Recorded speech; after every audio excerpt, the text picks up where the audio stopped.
آج کے تفکر میں نازیہ نور احسان باہو کی طرف سے حق اللہ بسم اللہ۔ آج میں بات کروں گی کہ عبرت کے بعد اور جو منطقی بات سامنے آتی ہے توحید کی، اقبال اس کے بارے میں فرماتے ہیں، تقلید کی روش سے تو بہتر ہے خودکشی، تقلید کی روش سے تو بہتر ہے خودکشی، رستہ بھی ڈھونڈ خضر کا سودا بھی چھوڑ دے، رستہ بھی ڈھونڈ خضر کا سودا بھی چھوڑ دے۔ نسل انسانی پر ہم شیطان کی مسلسل یلغار، اس کے نتیجے میں انسانوں کے دلوں میں پیدا ہونے والے شرک، اور پھر اس شرک کے نتیجے میں گزری ہوئی امتوں کے خوفناک انجام کے متعلق جان لینے کے بعد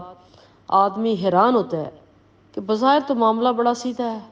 اور عقلی طور پر آدمی کے لیے اللہ تعالیٰ کے سوا کسی کو معبود ماننے کا جواز ہی نہیں بنتا۔ اس کے باوجود یہ بھی ایک بہت بڑی حقیقت ہے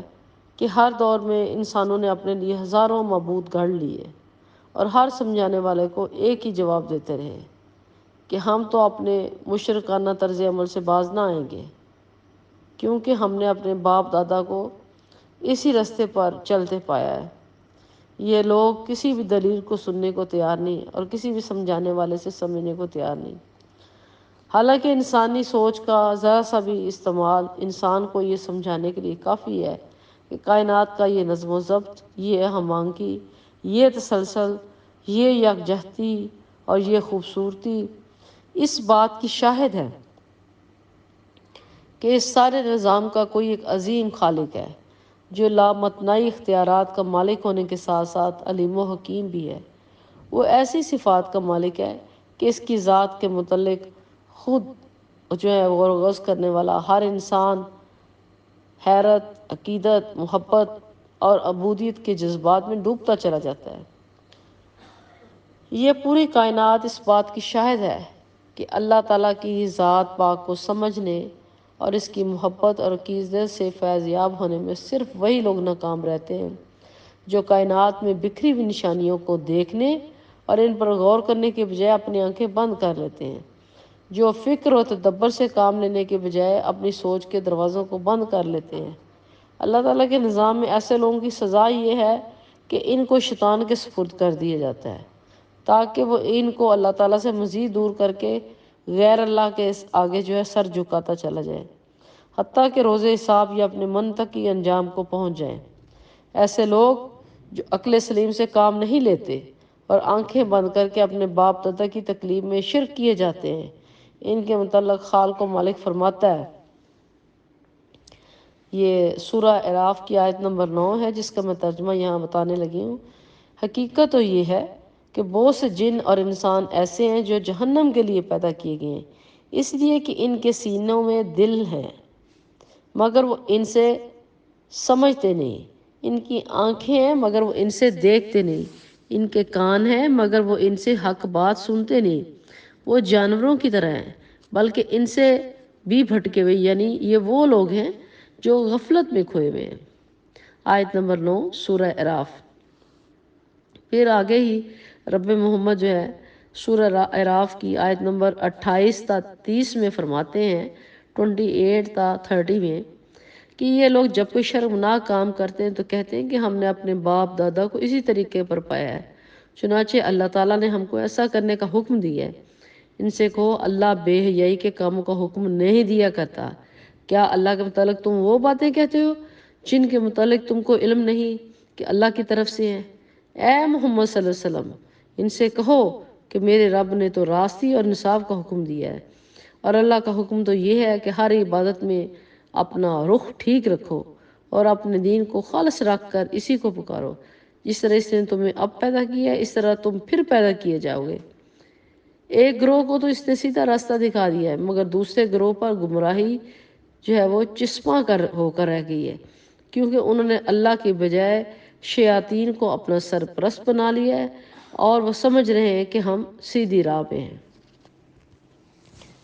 دوسرے لفظوں میں جو لوگ ایسے کام کرتے ہیں جو اللہ کے بتائے ہوئے راستے کے بالکل خلاف ہیں،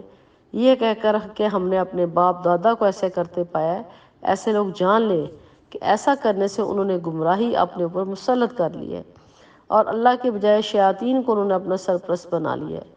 کیونکہ غیر اللہ کی عبادت اور بندگی کا راستہ تو ان کو شیطان ہی نے دکھایا ہے۔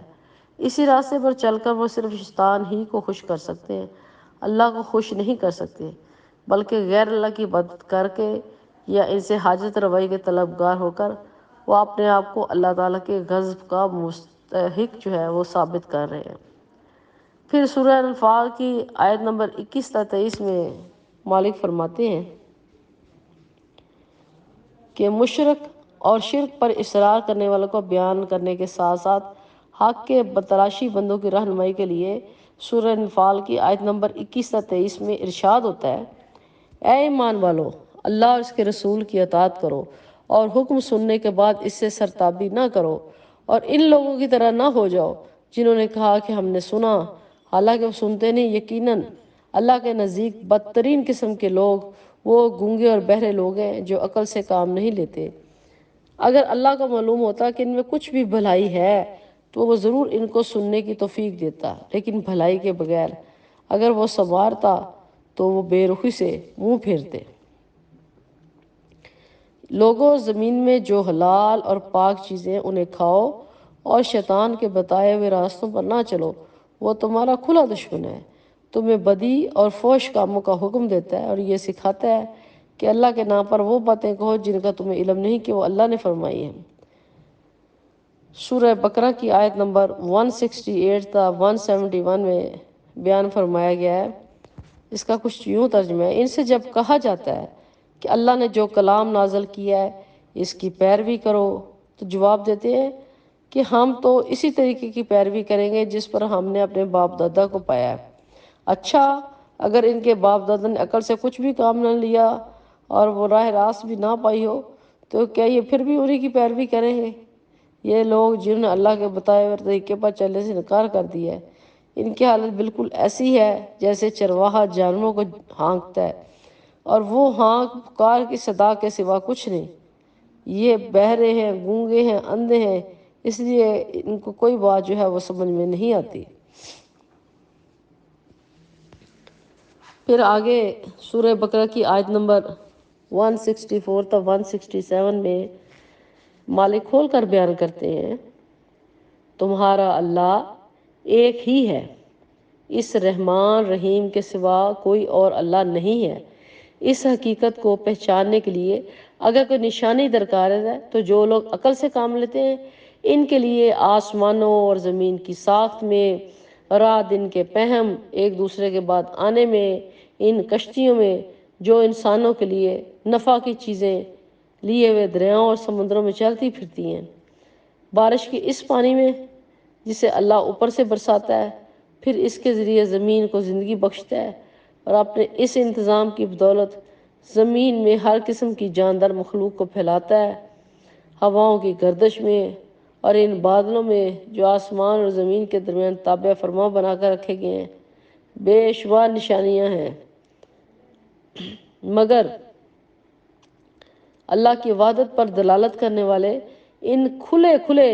آثار کے اور ثبوت کے ہوتے ہوئے بھی کچھ لوگ ایسے ہیں جو اللہ کے سوا دوسروں کو اس کا شریک اور مد مقابل بناتے ہیں اور ان کے وہ ایسے گرویدہ ہیں جیسی اللہ کے ساتھ ان کی گروید جو ہے وہ ہونی چاہیے۔ حالانکہ جو ایمان رکھنے والے لوگ سب سے بڑھ کر اللہ کو محبوب رکھتے ہیں، کاش جو کچھ عذاب کو دے کر ان کو سوجنے والا ہے وہ آج ہی ان ظالموں کو سوج جائے کہ ساری طاقتیں، سارے اختیارات اللہ ہی کے قبضے میں ہیں، اور یہ کہ اللہ سزا دینے میں بھی بہت سخت ہے۔ جب وہ سزا دے گا اس وقت کیفیت یہ ہوگی کہ وہی پیشوا جس کی پیروی کی گئی تھی اپنے پیروکاروں سے بے تعلقی ظاہر کریں گے مگر سزا پا کے رہیں گے، اور ان کے سارے اسباب و وسائل کا سلسلہ کٹ جائے گا، اور جو لوگ دنیا میں ان کی پیروی کرتے ہیں کہیں گے کہ کاش ہم کو ایک موقع دیا جاتا، تو جس طرح یہ ہم سے بیزاری کا اظہار کر رہے ہیں ہم ان سے بیزار ہو کر دکھاتے ہیں۔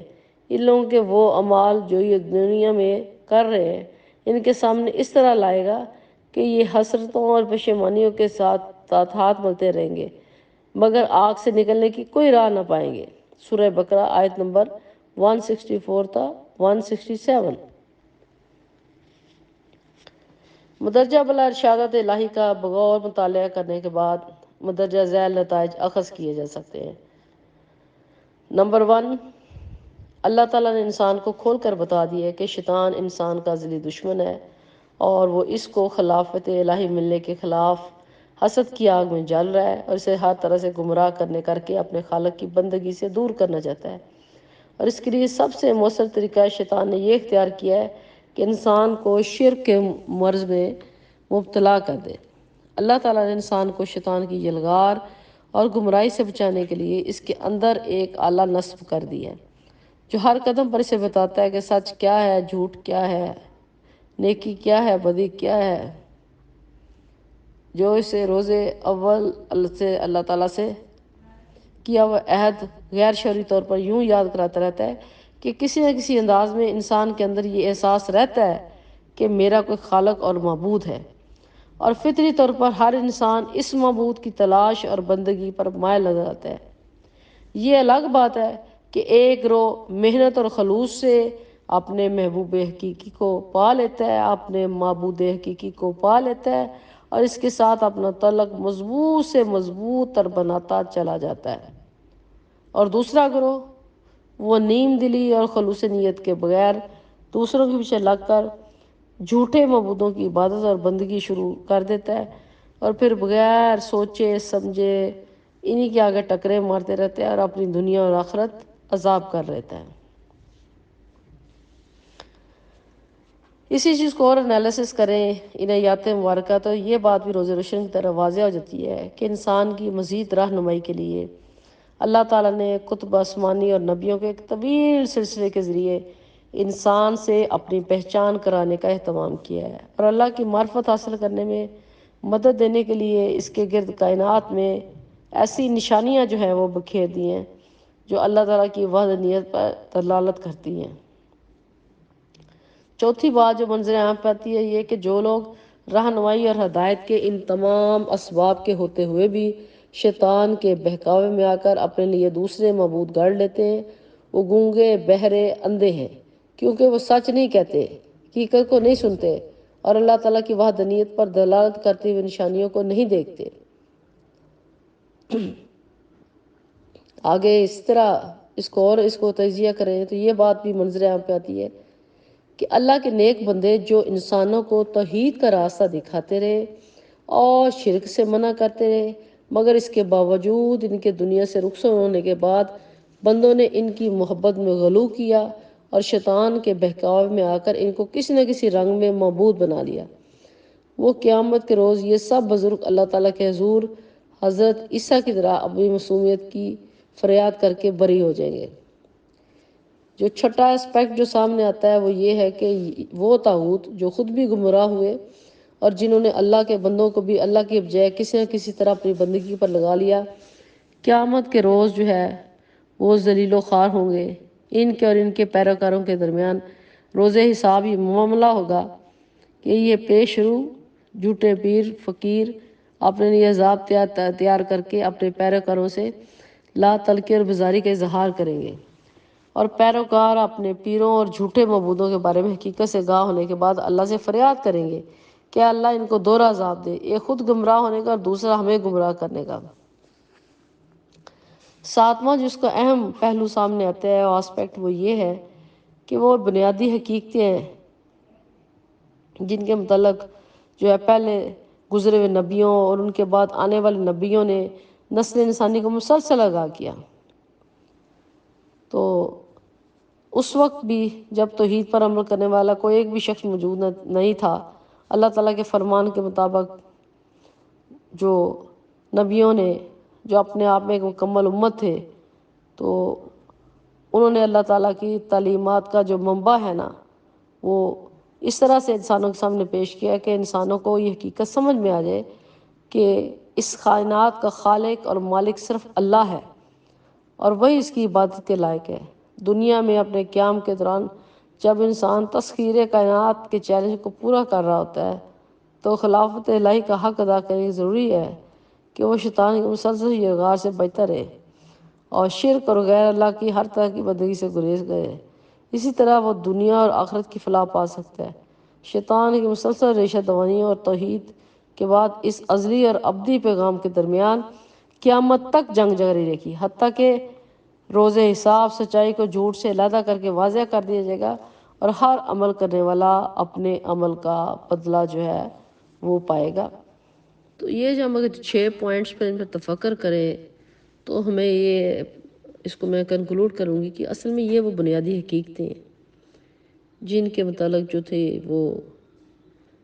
ابراہیم علیہ السلام، ان سے پہلے گزرے ہوئے نبیوں اور ان کے بعد آنے والے نبیوں نے نسل انسانی کو مسلسل آگاہ کیا۔ تو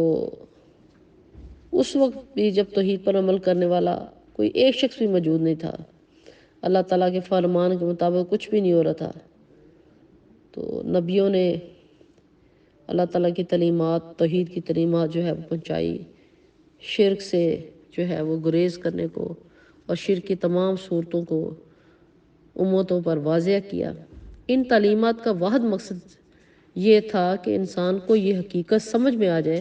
کہ اس کا خالق اور مالک صرف اللہ ہے اور وہی اس کی عبادت کے لائق ہے۔ دنیا میں اپنے قیام کے دوران جبکہ انسان تسخیر کائنات کے چیلنج کو پورا کر رہا ہے، خلافت الہی کا حق ادا کرنے کے لیے ضروری ہے کہ وہ شیطان کی مسلسل یلغار سے بچتا رہے اور شرک اور غیر اللہ کی ہر طرح کی بندگی سے گریز کرے۔ صرف اسی طرح وہ دنیا اور آخرت کی فلاح پا سکتا ہے۔